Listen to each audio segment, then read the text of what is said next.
Hey, this is Tim Cummins, and welcome back to Story Tim, which I tell my favorite stories from my nearly 50 years here on this planet Earth.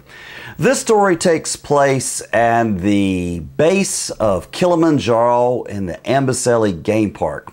I was there with my Aunt Noreen and her friend Joanne, and we were way out in the bush, literally just at the base of Kilimanjaro at the border of Kenya and Tanzania.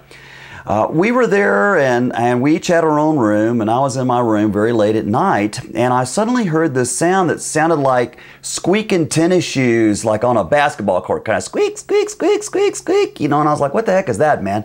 Well, immediately I thought it was some kind of a thief or something, so I jumped out of my bed, I ran into the living room area, and I peeked out the living room windows and couldn't really see anything, so I thought, well, maybe I just imagined it. So went back into my bed and laid back down, pulled the covers up, tried to relax again, and then about 5 minutes later I heard this squeak, squeak, squeak again. I'm like, what is this, man? What could this be?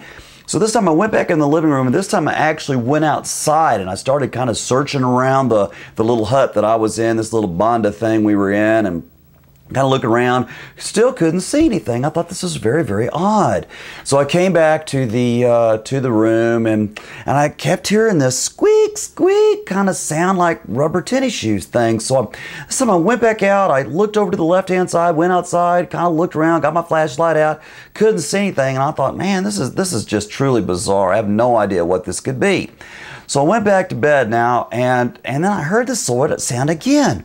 So I thought, you know, this sounds like this is really close up.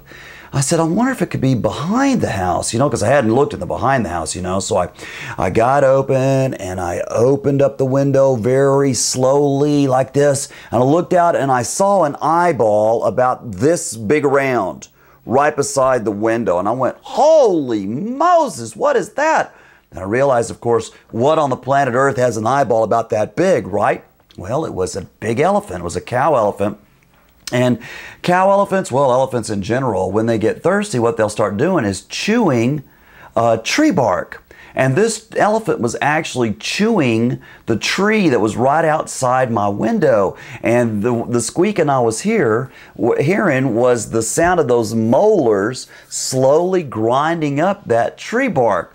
Well, I was like, wow, this is a trip, man. So, well, I knew what it was. I felt like I was safe, so I went on back to bed. Next morning, I went back, and I was talking to my friends, Noreen and Joanne and some of the other tourists around there. I was saying, well, what'd you think about the elephant outside? And they're like, what are you talking about? What elephant? I said, well, there was an elephant right outside your window chewing on the tree. And they were like, oh, come on. We don't believe that. We don't elephant chewing on a tree. So I said, well, come here, check it out. So I took them behind the thing, and sure enough, you could see where basically this elephant had just shredded the whole side of this tree, and they were just completely flabbergasted by it all.